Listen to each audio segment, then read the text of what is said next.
What happens when Joe finds out? Since it was Friday and I had just taken my Volvo in for service, I decided that the serviceman would drive me home instead of to the office. On the way, he would drive it back. It was a warm, late spring day, and there was some yard work waiting for me at home, which was the reason for my decision. We have a big backyard, and I was on the back property line raking leaves when I saw my brother's red Corvette pull into our driveway. Great, I thought. The only time he comes here is to borrow something, which he rarely returns.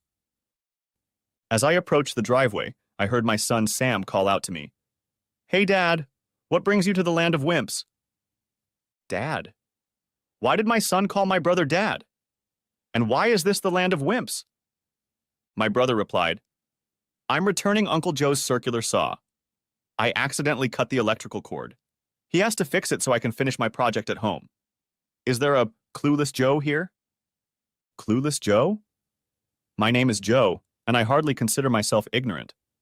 Maybe I am? Maybe I should stay outside the garage and listen to this insulting conversation. Sure enough, I turned on my cell phone to record the conversation. Sam was saying, "Clueless Car isn't here. He rarely gets home before 5, and I try not to spend much time with him. So no, I don't think he's home. Say, when school is over, when can I spend time at your house? It's a lot more fun there than it is here.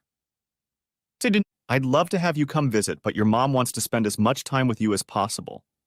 You're her only child, and she'll be lonely when you leave. Give her some slack. She should spend some time with me Thursday afternoon, and I can ask her about having you stay with me for a week or two this summer." I hated to hear my son ask, "Why doesn't Mom divorce Clueless and move in with you?" I didn't realize she regularly spent her days at his house. Oh no. Things were starting to add up that I didn't like at all. Could it be that I was ignorant? Thoughts of what was going on were weighing on me. Eric bragged, "Ever since she got pregnant with you, I've been asking her about it monthly. She says, 'No, you're great, but you'd be a lousy husband.' I have a husband that I love and cherish very much. Every moment with him makes me feel like I am the luckiest woman in the world. I love him, and I certainly don't love you." That's why, son, she won't divorce Joe Tyndall, but she will have fun with Eric Tyndall from time to time. I have to go now, but I'll see you tomorrow at noon at your grandparents' house for the annual family birthday party and Memorial Day luncheon. At that moment, my legs turned into spaghetti, and I slid down the garage wall into my hosta garden. My world was shattered. The fact that my son was not my biological son was blown out of proportion. My wife getting pregnant by my brother and then having regular fun with him was overwhelming. Somehow I got back to my place of employment and sat on a rope swing. A swing on which I spent many hours pushing my son to his delight. I sat on that swing and cried until a huge puddle of mud formed at my feet. What was I supposed to do? Before I did anything, I had to assess the whole situation. And then I remembered my redemption, a DNA test. A few years ago, Carol, Sam, and I had taken the 23andMe DNA test. How could that be wrong? But what if Carol threw away my test and put Eric's saliva in a test tube with my name on it? That would hide Sam's real origin. What a despicable thing to do. They threw away my heritage and replaced it with this jerk's, purposefully denying me the right to know that I was not the father of the boy I so desperately loved. With the thought of redemption put to rest, I needed to take stock of my current world. My name is Joe Tyndall, and I am 43 years old. I don't weigh much more now than I did in college, 175 pounds. I am slender and was not a jock in high school or college. My specialty was running, and I excelled on our high school track team. Now the distance running I enjoyed is interrupted by family and work obligations. But I still wind up a few miles each week, sometimes participating in charity 5K or 10K runs. The job for me is the dual role of finance and operations director at Tyndall's Machine Company in my hometown. My great-grandfather started out as a blacksmith, sharpening plowshares and putting iron rings on wooden wagon wheels. Grandfather Tyndall and my father Edward followed suit, each adding the latest metalworking equipment of their day to the business. We now manufacture precision aerospace parts and metal spare parts.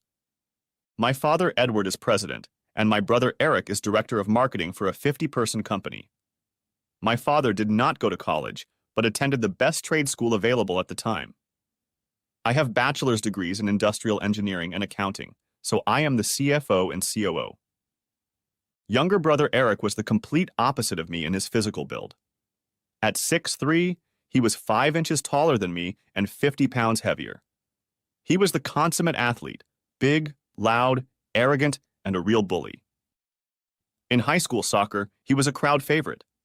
A small college scholarship paid for his tuition while I had to work and take out loans. He only graduated from college because the instructors were constantly passing credits so he could play soccer. Eric's degree in physical education was of no use to him or other employers, so he started working at Tyndall as a junior mechanic. Most of our work requires precision, and that was not his thing. Instead, he used his name to open doors for new and existing customers. He couldn't discuss the intricacies of our business, but he had a great ability to bully to keep customers happy. Don't get me wrong, he was good at what he did and brought value to the company. As with any multi-generational company, we had our disagreements. For example, Eric wanted a commission on new sales. It wasn't outside the industry, but he was already making a good salary, and so was I. I used this moment to ask him to keep all the income from the patents I had registered. Edward conceded easily to Eric, but I had to seriously fight him to get the money I had earned. My wife Carol met me because of my beauty. I graduated from college and worked with my father. I saw many women during and after college, but this one was special. Carol had a high school diploma and was working as an English teacher.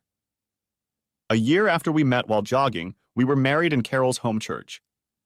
After 2 happy years of married life, we decided to start our own family.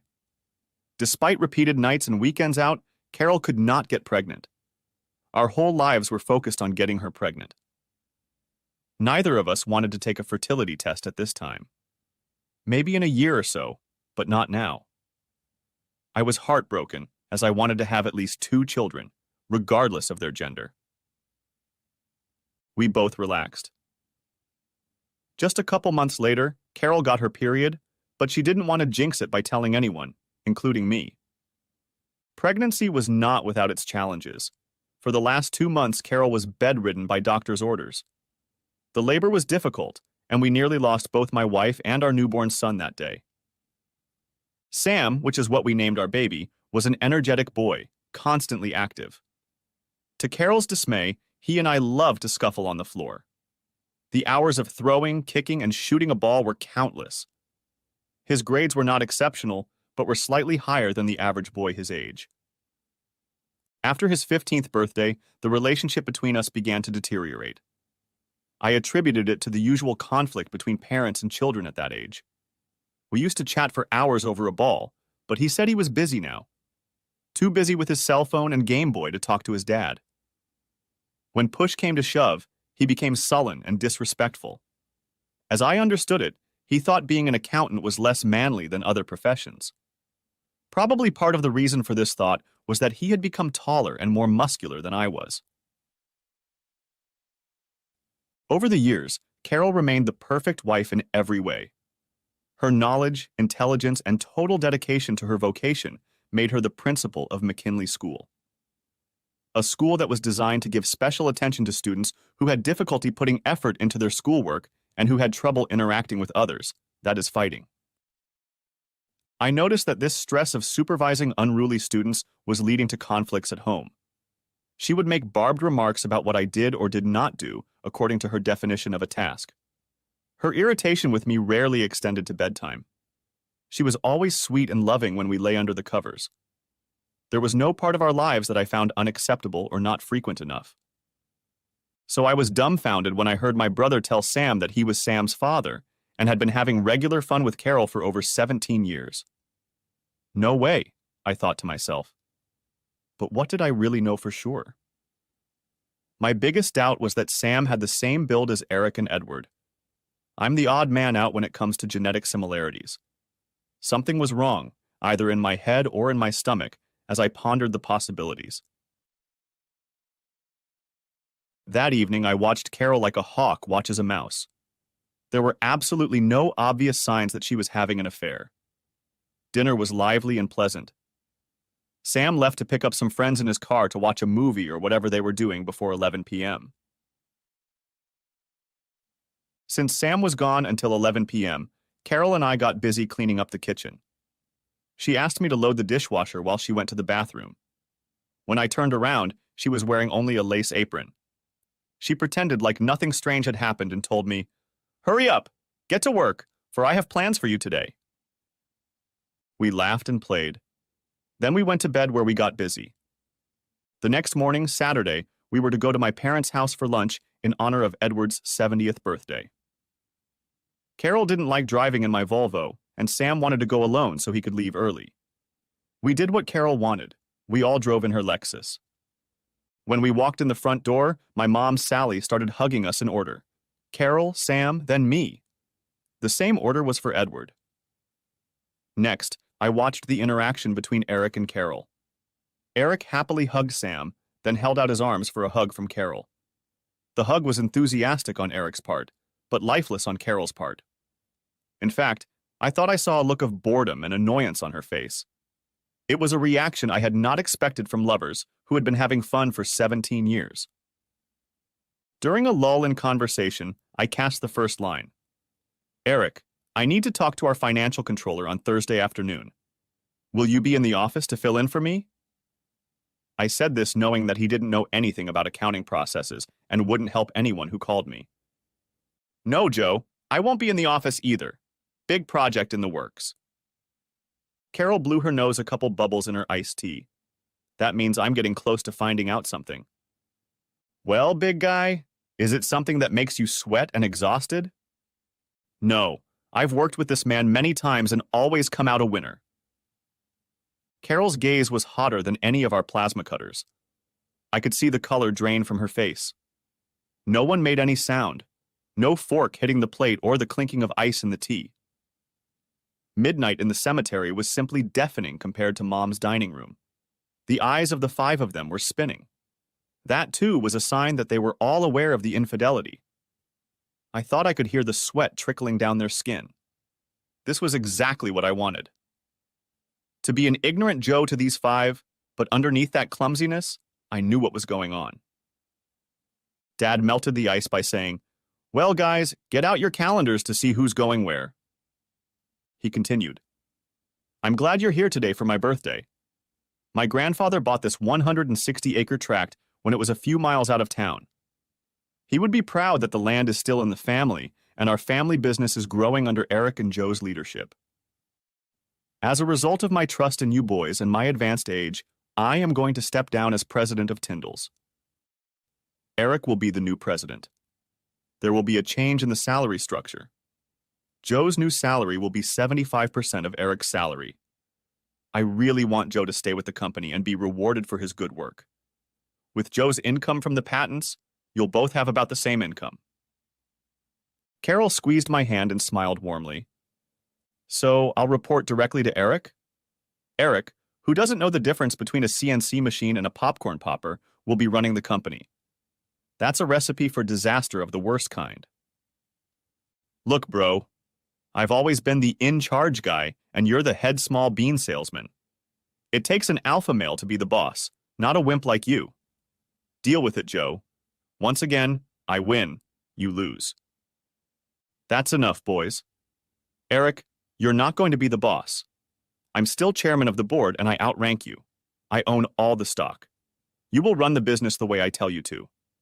This company's been in the family for over 100 years, and I'm not going to let it fall apart on my watch. We're Tyndall's, and an important family legacy is as much in our hands as the people on the wall. So cool it."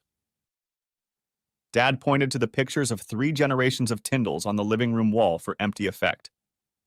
"By the way, Dad, which picture on the wall is your grandfather in?" "My grandfather is on the left side of the picture. My father is next to him and I'm on the far end. I thought you knew that." "I just confirmed it because I have a question. If you look at the 3 pictures, I don't seem to resemble any Tyndall, living or dead. Not in build, hair color, or facial expression. Eric and Sam look like Tyndall, but not me. I don't understand that. My mother's shoulders clenched. Her face turned gray at the same rate Dad's turned red. Silence reigned again, as looks wavered between my parents and Eric.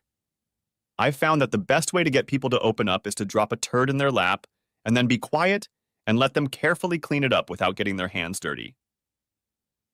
Joe, you may finally know a family secret. Your mom and I were planning to get married, and your mom got drunk at a bachelorette party and got pregnant. She thought she was pregnant with me. She couldn't have known. We were married before she even knew she was pregnant. We were both surprised but happy because I thought I was the father. You were a weak and stunted child. We thought it was because of your mother's pregnancy problems. You were a sickly baby and we almost lost you when you got mumps. Within a few weeks, we were on the brink of death. Joe, you were about 10 years old before we realized you weren't my biological son. Sally hid the fact that she had something with another man before our marriage. She said you looked a lot like that guy. When DNA tests became available, we had you tested and confirmed that you are not my biological son, but Eric. Well, that answered some questions about how I was treated in comparison to Eric. It wasn't the bombshell I was expecting. I was trying to figure out Sam's biological father, and here I was getting this shoved in my face.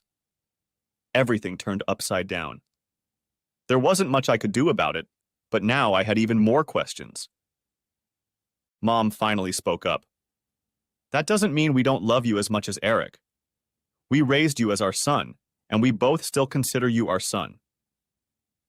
That was nice to hear from her, but what did that have to do with what I was hearing from Sam and Eric? Okay, Dad, that explains my body type. Why doesn't Sam have my body type and not like you and Eric? Here comes another shit for them. Joe, you and Carol tried so hard to have a baby that it became stressful for Carol. She thought she couldn't handle you and came to ask your mother for advice. She remembered that you had a severe case of mumps and had probably become infertile. Your mother and I came to the conclusion that for the sake of your marriage and the Tyndall's inheritance, we needed Eric to impregnate Carol. Carol objected at first, but then realized that everyone in the family would benefit from having a new Tyndall's child. That included you, Joe. You wanted a family, and Eric and Carol gave you what you couldn't produce. We hoped it wouldn't be discovered. But thanks to DNA tests and the genetic differences between Tyndall and non-Tyndall physiques, it would inevitably come to the surface. My mind was overwhelmed by a blizzard of emotions. Emotions swirled around in my head like a tornado. There are no words. I could not make sense of this momentous discovery. Both my mother and wife surrounded me, hugging me lovingly and tenderly. Both had tears in their eyes. They knew the pain and confusion I was experiencing. The mother whispered, "My son, my son, I am so proud of you." Carol whispered, my husband, I love you so much." Father said, "We hoped, Joe, that you wouldn't take offense at this, but would enjoy the love your family has for you." Geez, Edward, can I call you Edward since I know you're not my father? What makes you think I wouldn't mind being humiliated by my entire family? Sam snorted. Now you know how humiliated I was. When the kids think you're my father and not a real man like Eric. Jez. Everyone turned their eyes to the insolent Sam. Carol, slapping him across the face, exclaimed, "Joe was the best father in the world to you. He spared nothing to make you happy. I've seen 1,000 kids who had a worse father than him, but none were better than him. You should count your lucky stars that he raised you." I said sarcastically, "Why did it take you so long to inform me of such a generous concern for my feelings? Why not pull the scab off the wound right away instead of lying to me all these years? I bet you laughed merrily behind my back when I bragged about what a wonderful son I had. Instead, you nicknamed me Misunderstood Joe." Once again, the center of the universe is silent. "We couldn't tell you that, Joe. It would have been too painful for you, and we hoped no one would find out. Besides, we needed you at the plant. You're the brains and ingenuity of the whole operation. We'd be lost if you got upset and left. Besides, we couldn't afford to pay someone as good as you. We asked the recruiter to give us a salary range for the CFO and COO, and he said they were more than double what we're paying you. That's too much for me to comprehend. You pushed my brother to conceive my wife for Tyndall's child, not mine. You forced me to work for lower wages just to keep your profits and dividends higher. You make me think I'll run the show one day, but Tyndall blood is more important than competence. I can't believe what you dumped on me today. Next thing you know, you'll be telling me that my precious wife is still having fun with that asshole brother of mine. Here it is, the great revelation. Whether or not she'll tell me she's still having fun with Eric. Maybe she'll just lie, like she's been doing for the last 17 years. The room was silent again. Glances wavered between the co-conspirators, but no one denied the mortal sin. Finally, a meek voice moaned, "I'm sorry, Joe. I'm sorry, but you have to understand the strain and stress I'm under at work. I don't love him. I hate him for what he is and who he is. However, I need him to keep me from going crazy." With those words, she collapsed to the floor.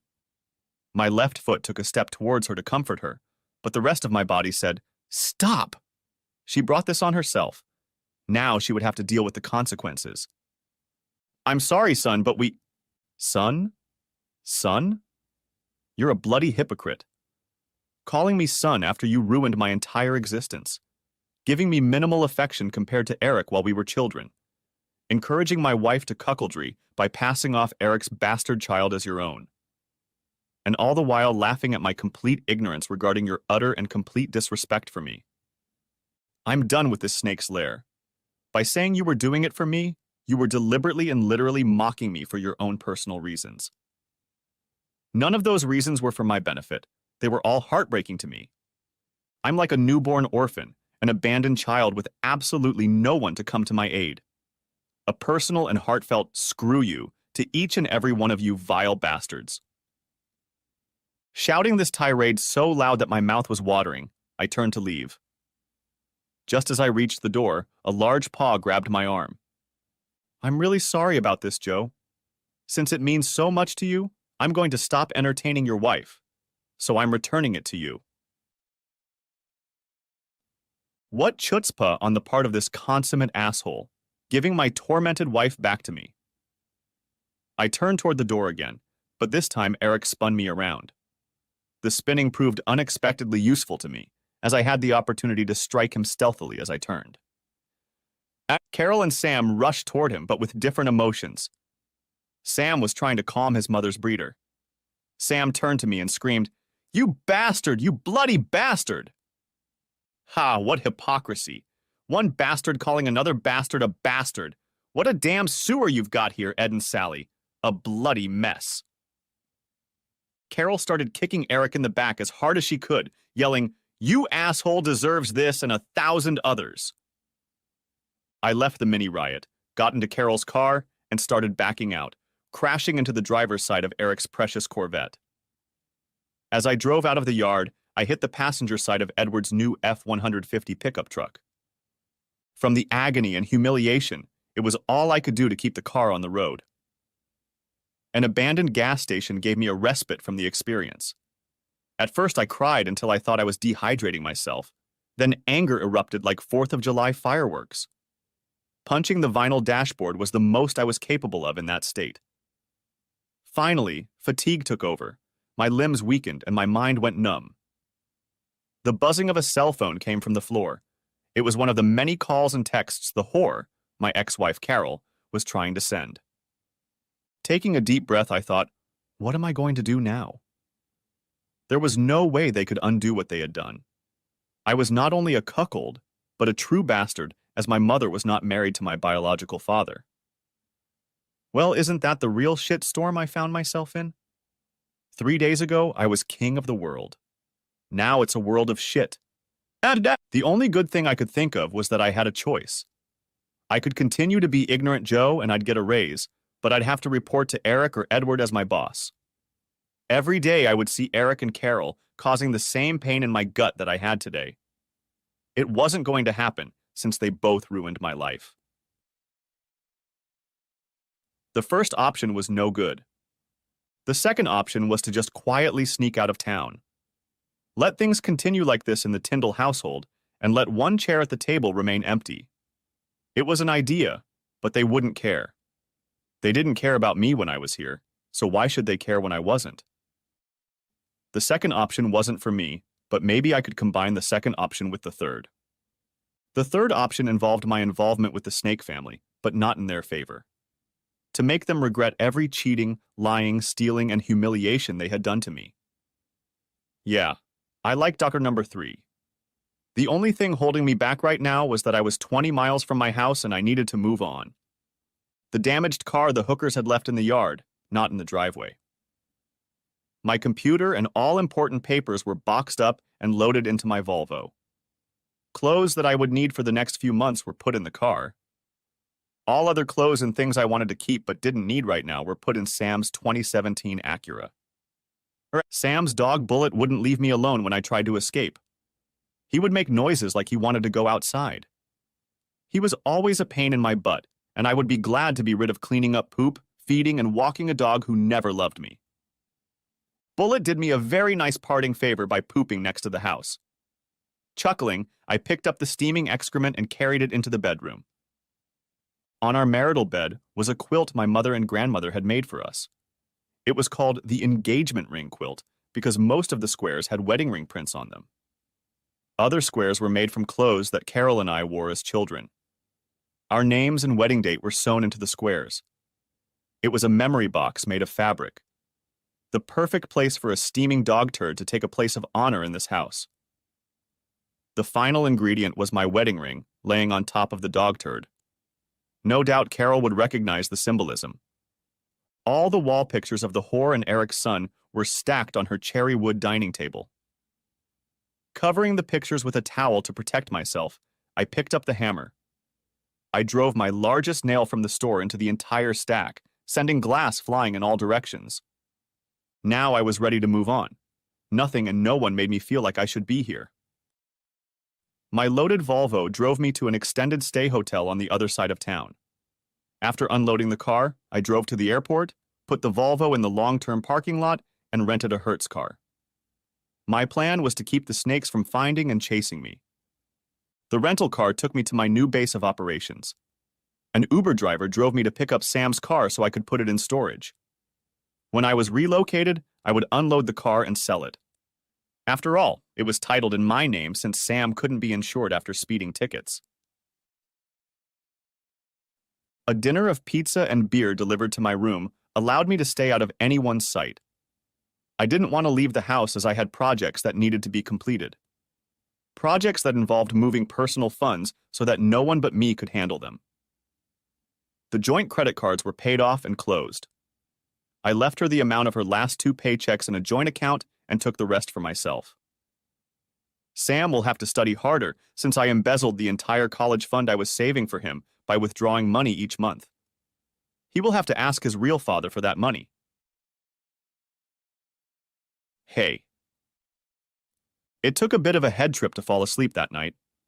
I kept remembering good things about my family and wanted to bring them back. My sanity told me that the people I loved didn't care about me. Why should I care about them? After this reboot, I became not so much Clumsy Joe, but Scary Joe. Tomorrow, Scary Joe will be going to the Tyndall manufactory. It will be Sunday, and no one will be in the office. Oh, what a fun day I could have. The funny thing is that it made me sleep better. My rental car and I parked a reasonable distance from the entrance to Tyndall Manufacturing. I could have parked in my spot, but then someone would have thought I was there. After disabling the security alarm and then rearming it, I went to my office. Since I was the CFO, I had access to all the money accounts. Tyndall had 7 different accounts, so I transferred all the money into one main one, leaving enough for 2 employee paychecks. The line of credit at the bank was exhausted and added to the general account. I transferred all the funds to our international account in the Caymans. It was still company money.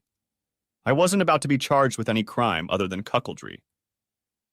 This Cayman account had been set up years ago because we used it as a clearinghouse, buying and selling goods to European companies. Now the fun part begins. I have changed the username and password for each account.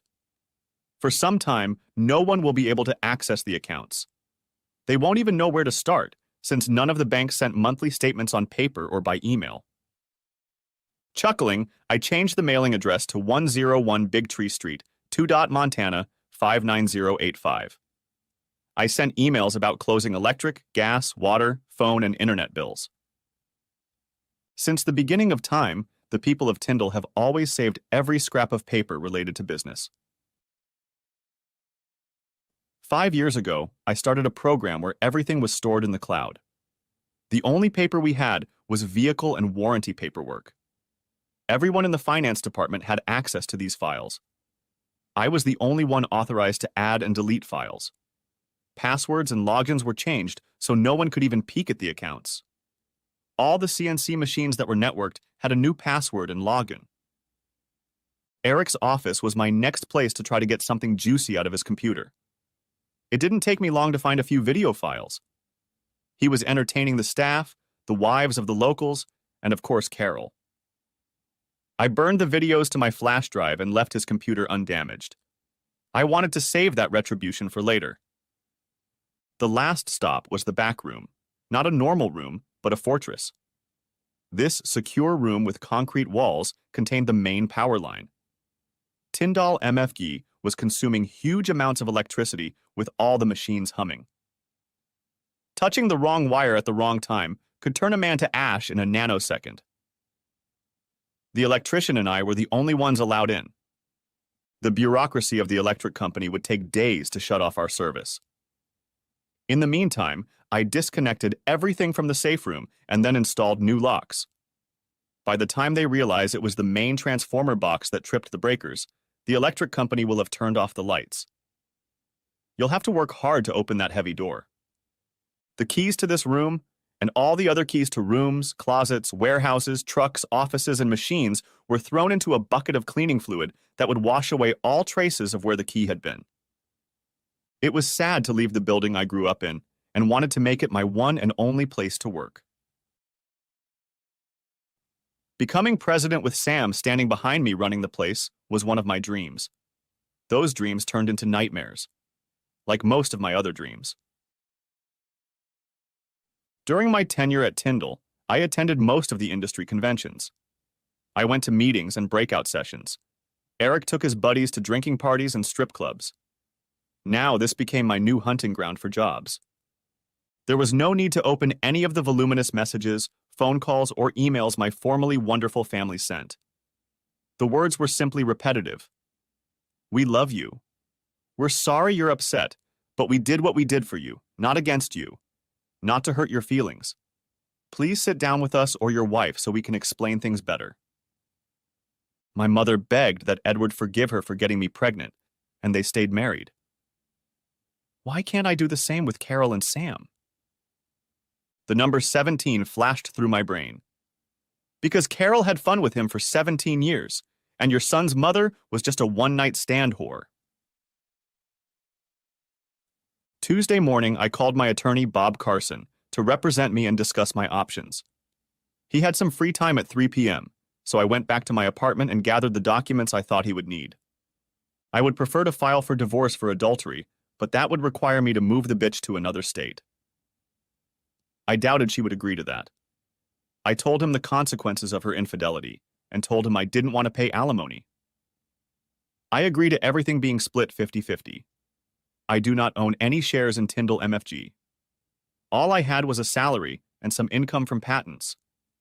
It was to my advantage that Tyndall MFG imposed a substandard salary on me, a salary that I thought would one day lead to the presidency and stock ownership. Carol's salary as a school principal was very close to mine, so the attorney decided that the case should be open and shut easily unless she resisted. The plan was to get the paperwork drawn up and filed in court as soon as possible, preferably at her school. After all, she had humiliated me for years. It was time to share the shame.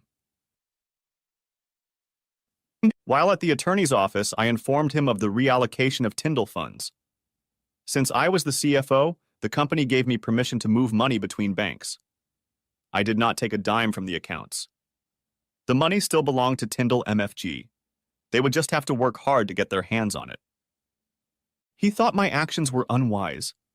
Joe, If Tyndall suffers any monetary loss as a result of this reshuffle, as you call it, they can sue you. They can sue you and probably win it. And what would they get?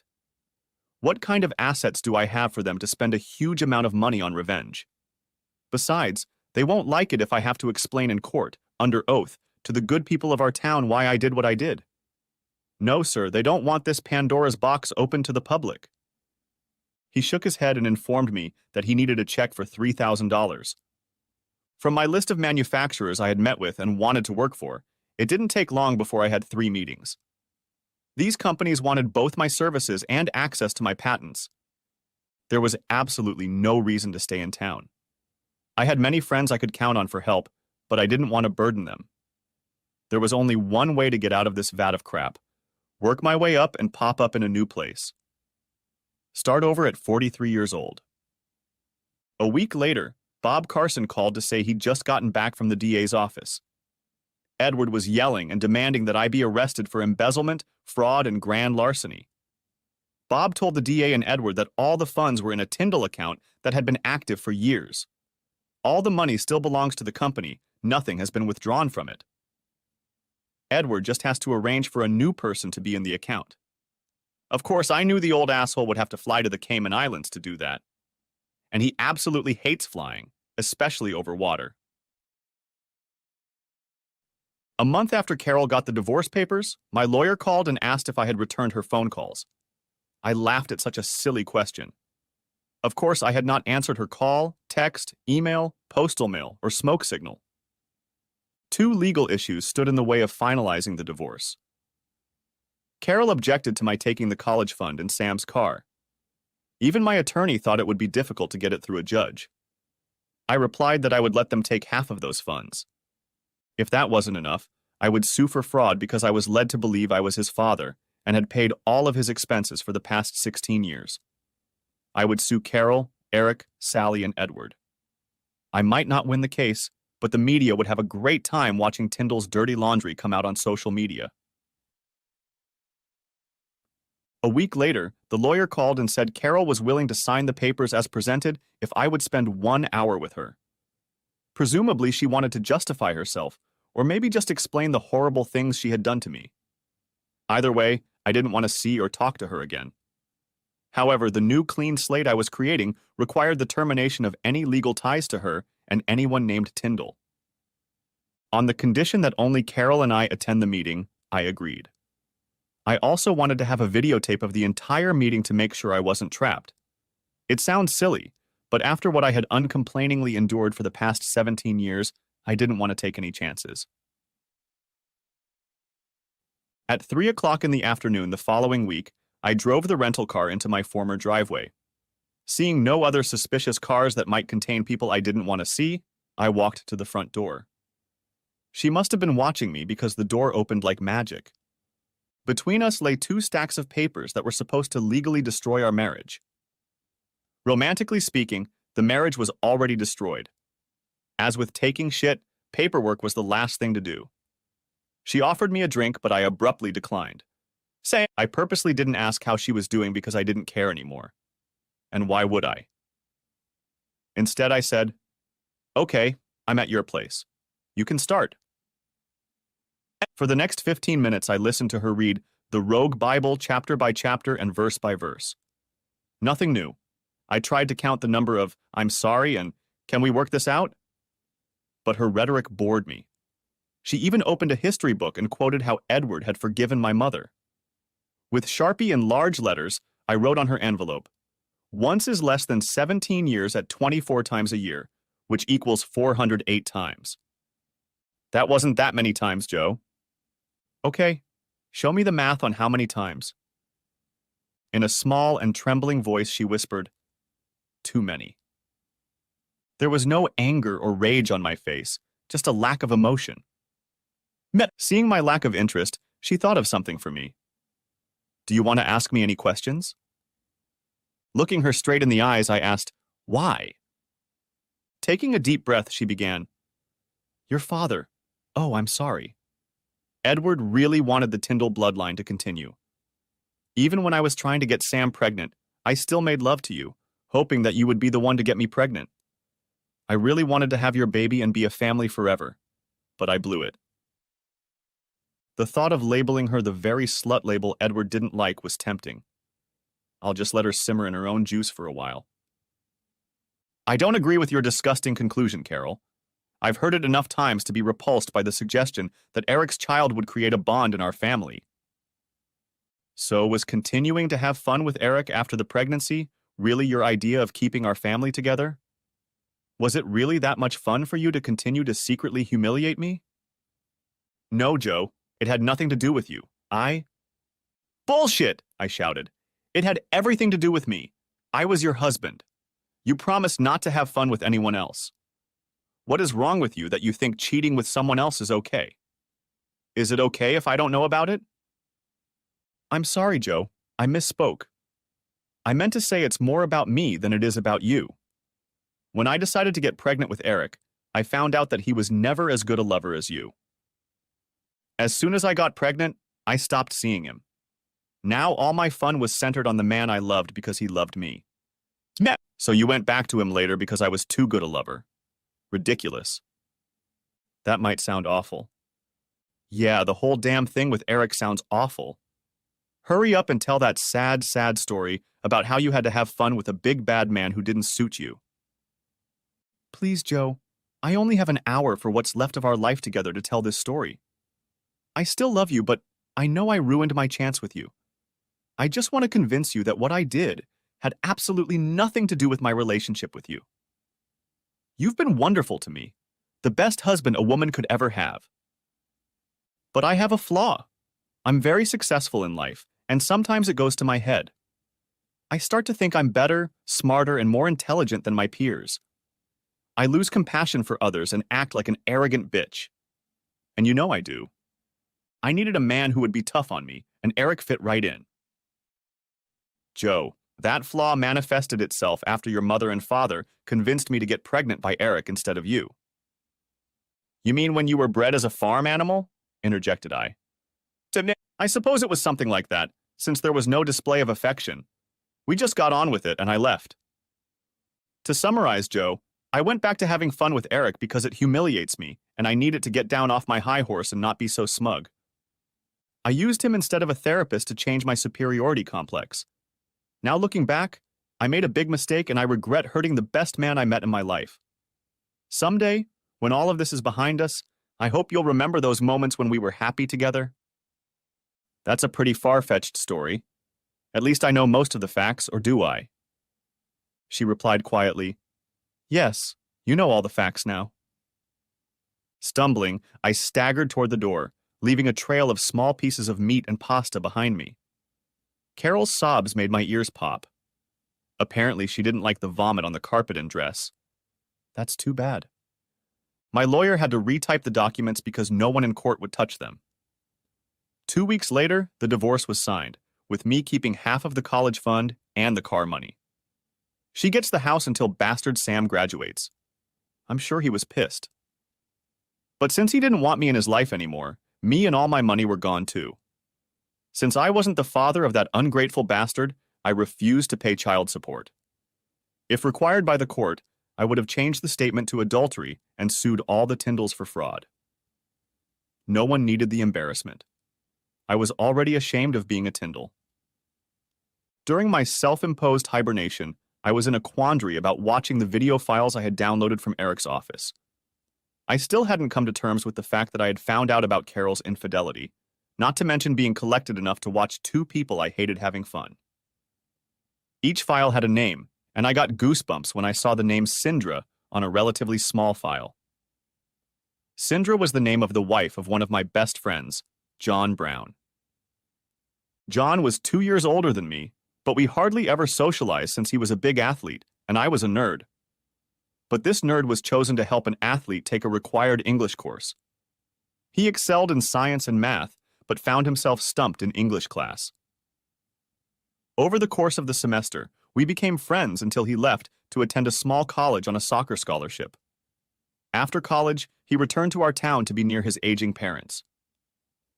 He approached me about employment, and I was pleased that he was focusing on math and engineering, which would work well in our store.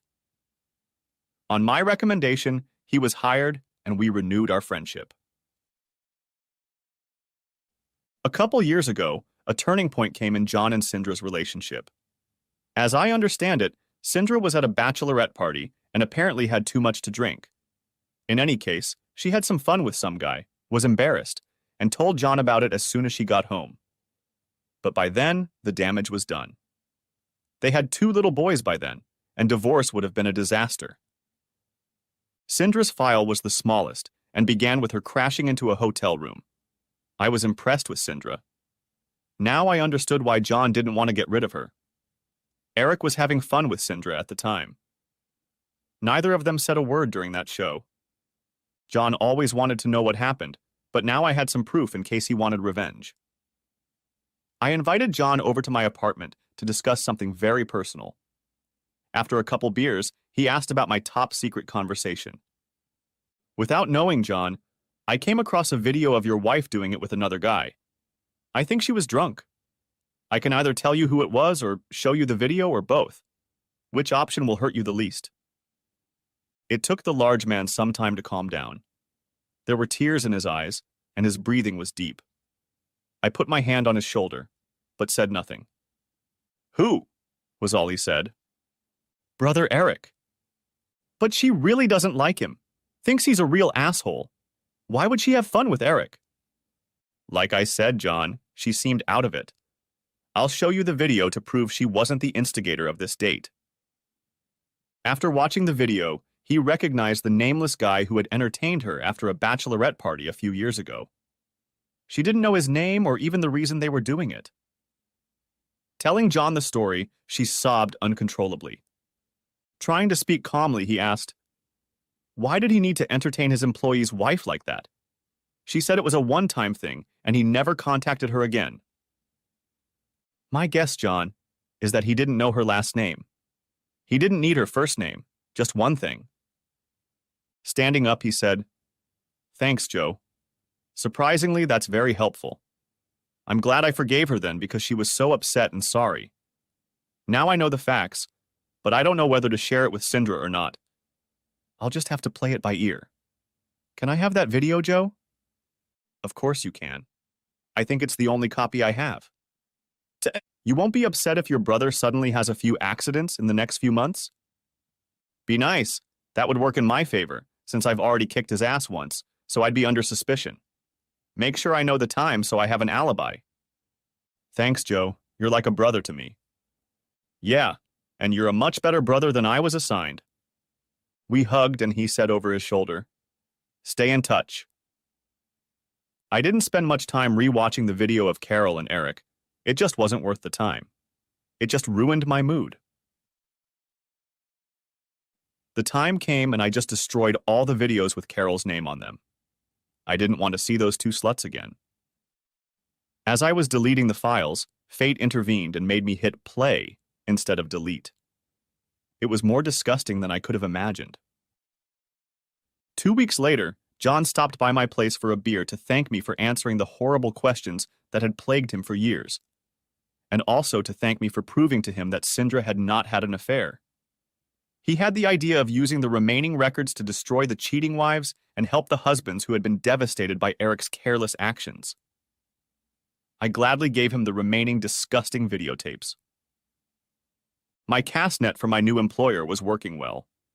One of Tyndall's main competitors contacted me and asked me to drive 100 miles to their town for an interview.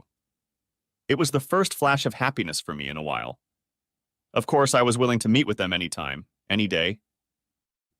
Donen Corporation was led by CEO and President Tim Donen. My meeting with Tim, don't call me Mr. Donen, went very well, and I was offered a very good package of services, the same as my colleagues. There was one caveat, though. I had to meet with Reynolds' head of resources for a personality assessment. Given what I had experienced over the past few months, I was worried about what they might find wrong in my mind. The person I was to meet with the next morning at 10 o'clock was Mickey D. Reynolds, the owner of the company. Reynolds' resources did more than just do personality assessments. They also handled all the HR, recruiting, corporate governance, and reporting duties for Donen MFG. Tim said it made his job very easy, as he was the consummate engineer who loved projects more than paperwork. Their office was very modern and sophisticated, quite different from Donan's usual production office. After giving the attractive receptionist my name, I offered her coffee and a couch to sit on until Mickey D could see me. To my surprise, Mickey D actually turned out to be Mickey D, a very attractive woman, probably in her 30s. She wasn't surprised that I stammered half-heartedly as we shook hands. The firm but feminine grip seemed very pleasant to me. We spent the next couple hours discussing my personality traits, preferences, and engineering philosophy. Our conversations were polite and very pleasant. Delicately, she explained the reasons why I was leaving my inherited job at Tyndall. She knew she was not allowed to ask any personal questions, but left the door open for me to let her know anything I wanted to know. All I told her was that I was being touted for president and underpaid for the duties I was performing. "Oh my God, Joe, it's 11:45, and I bet you want to go to lunch. I'll send my report to Tim, and he'll get back to you with the details." "Would it be outside of company policy if I offered to take you to lunch? You know, sort of like a new employee's tour of the Chamber of Commerce." She smiled slyly and replied, "I'd love to."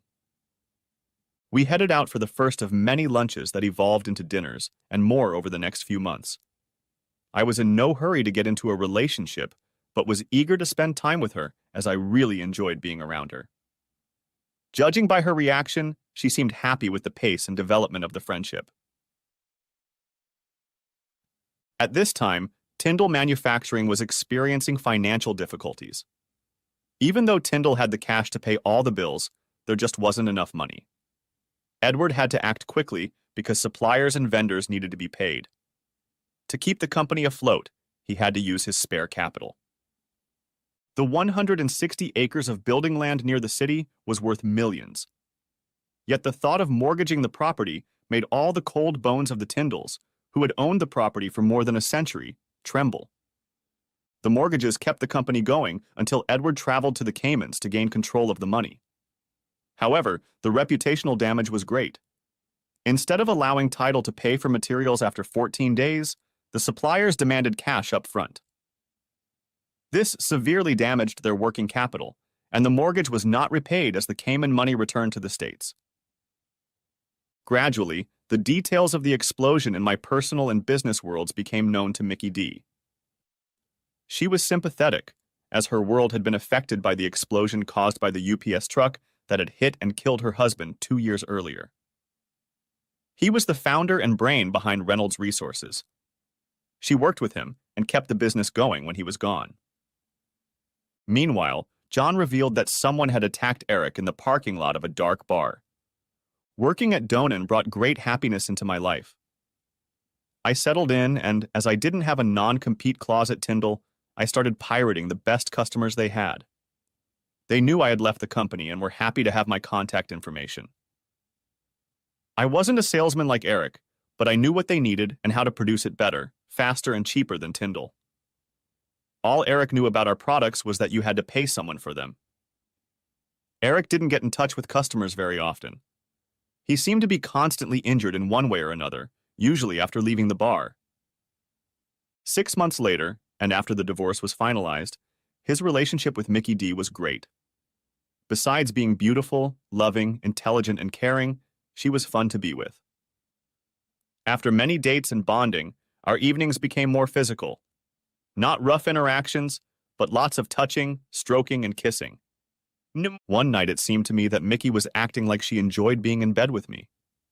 She raised her beautiful eyes to me once and asked, "Shall we leave?" "Sure." We came home and got down to it. Soon, we decided it was time to rent an apartment. Since Christmas was approaching, we decided to wait until New Year's Eve. But first, she wanted me to meet her parents. She told them she was dating a great guy, at least that's what she said, and they wanted him to come to their house. This might be the beginning of me having a real family again.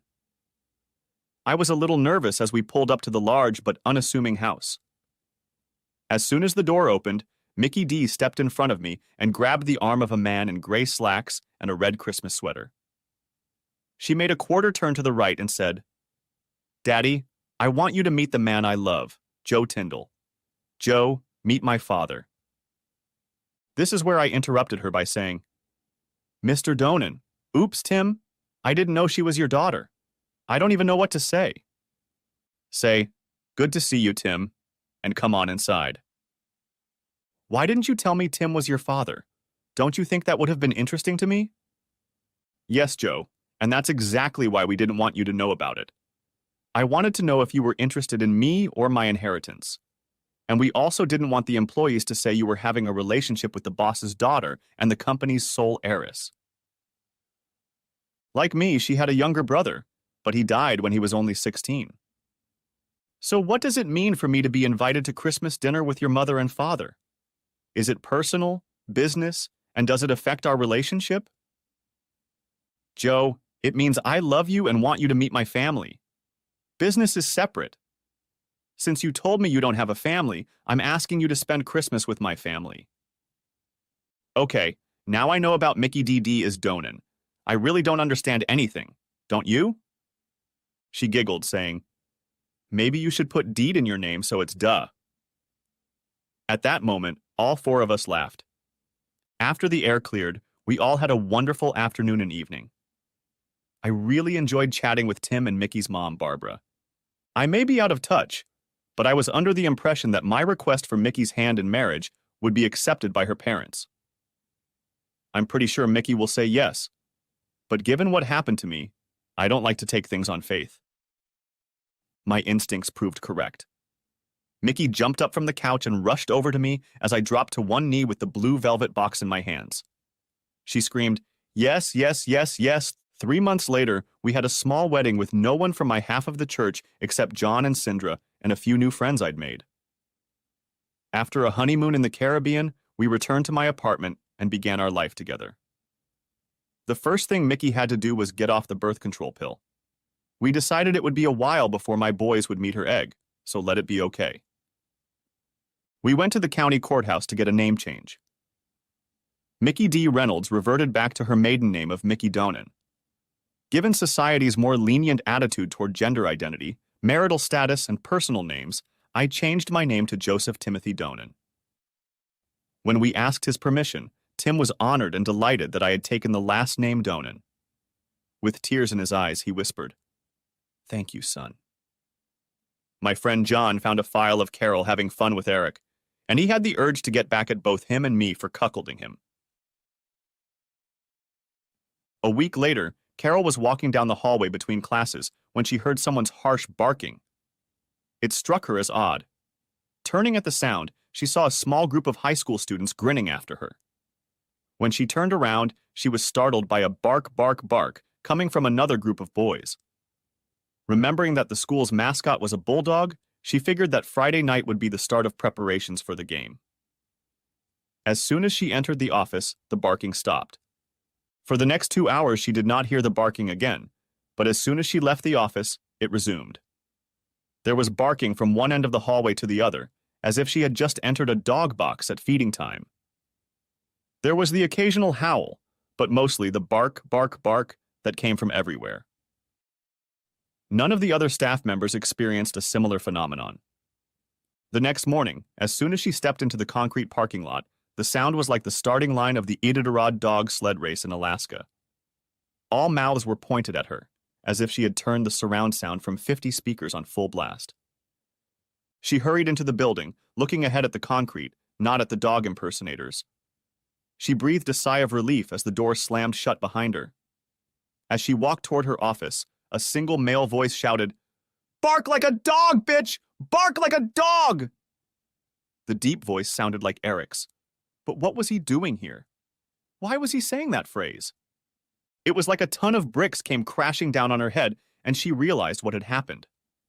From the question, how did the video get on the net? She jumped to, oh shit. What am I supposed to do now? With my job, with my career, my dignity? It's all going to be ripped to shreds. She quickly ran into her office and slammed the door shut. Were her staff smirking? Did they know what had happened? Who saw the video? What am I supposed to do now? In the middle of the first school hour, as the hallways emptied, She sprinted out of her office. Over her shoulder, she yelled that she felt sick and was going home. She didn't lie to them.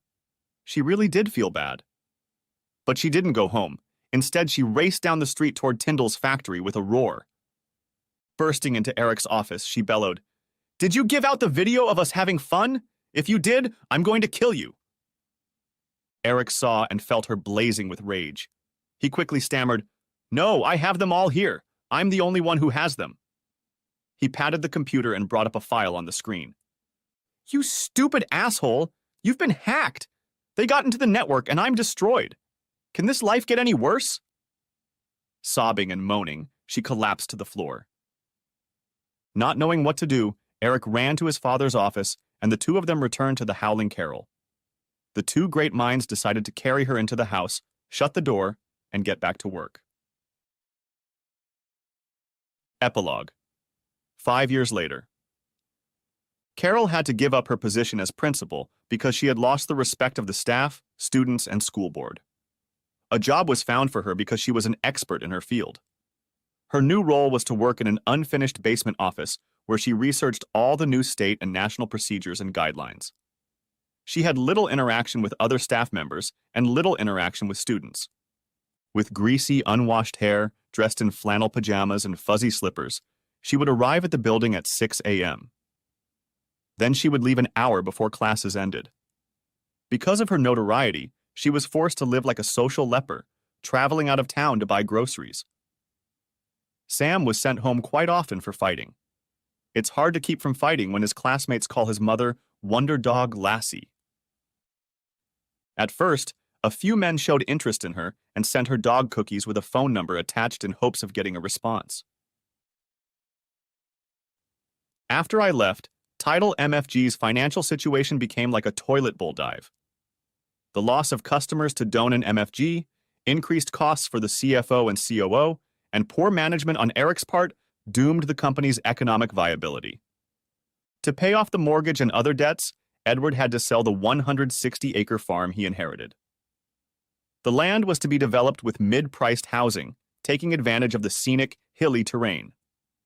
A business broker found a buyer for the company, and Edward pulled the trigger that ruined the family business. Edward and Sally rented a small apartment that took up a significant portion of their Social Security. When Edward and Sally died, the only evidence of the Tyndall family's existence in town would be tombstones. Eric and Sam left town, starting a new career as a used car salesman and burger man. On July 1st, the company director called a meeting of all employees to meet the new president. Edward and Eric were invited not to attend. The new foreman, John Brown, caught the attention of the curious crowd and exclaimed, "Ladies and gentlemen, let me introduce you to our new president, Mr. Joe Donan." The employees were happy to hear that they had been sold to a competitor rather than to a huge conglomerate that would sell off equipment and lay everyone off. The real surprise came when I walked out of the office. Most people recognized me, but not by that name. "Hello, everyone. I'm glad to be back in this building. Did you miss me?" This was met with a huge roar. Looks like Eric wasn't turning out to be as good a president as he thought he was. After assuring the assembled Donan MFG employees of the expected utilization and production growth of the former Tyndall MFG. Of course, the building and your paycheck will have Donan MFG on it. More applause. Thank you for the wonderful reception. I'm sure this will be a great change for all of us. And now let me introduce my family, my wife, Mickey D., and our son, Timothy Joseph Donan. Yes, DNA confirmed he is my son.